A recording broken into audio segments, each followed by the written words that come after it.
एक गांव में हरीश नाम का व्यक्ति अपनी दूसरी पत्नी और बेटी मोना के साथ रहता था।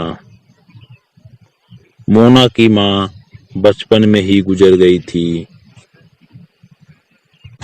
हरीश अपनी बेटी को अपनी पत्नी के पास छोड़कर दूर काम करने चला जाता था और कुछ दिन बाद घर लौटता था।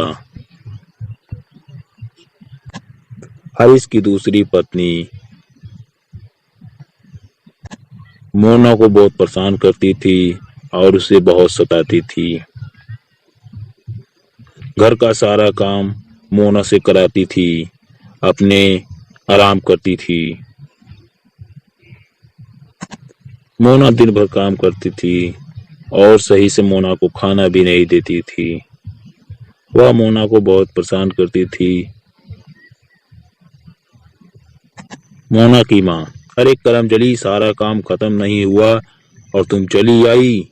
जाओ सारा काम खत्म करो तभी खाना मिलेगा, नहीं तो तुम्हें भूखा ही मार दूंगी। यह बात मोना अपने पापा को भी नहीं बता सकती थी क्योंकि वह बहुत दूर काम करने गए थे। मोना बहुत परेशान रहती थी। एक दिन हरीश की पत्नी की बहन हरीश के घर आती है और वो दोनों मिलकर मोना को बहुत सताती हैं। मोना से सारा काम करवाती हैं। हरीश की पत्नी, अरे बहन, ये तो मेरा दिमाग खराब करके रख दी है। ये लड़की तो बहुत खाती है, काम कुछ भी नहीं करती है। कुछ उपाय तुम ही बताओ, मैं क्या करूं अब इसके साथ। वह झूठे झूठे अपनी बहन को ये सब कुछ बताती है।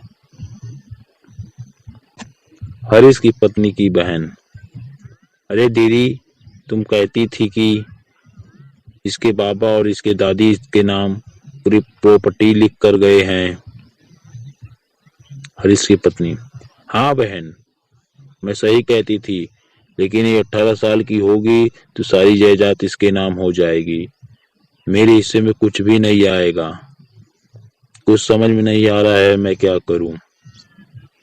वह दोनों विचार बनाती हैं और मोना को मारने की कोशिश करती हैं। एक दिन मोना घर में अकेली थी। वह दोनों आई। हरीश की पत्नी की बहन मोना के ऊपर चढ़कर मोना को जान से मार देती है। मोना, बचाओ बचाओ बचाओ। मोना को कोई बचाने वाला नहीं आता है। वह उसकी जमीन अपने नाम कर लेती हैं।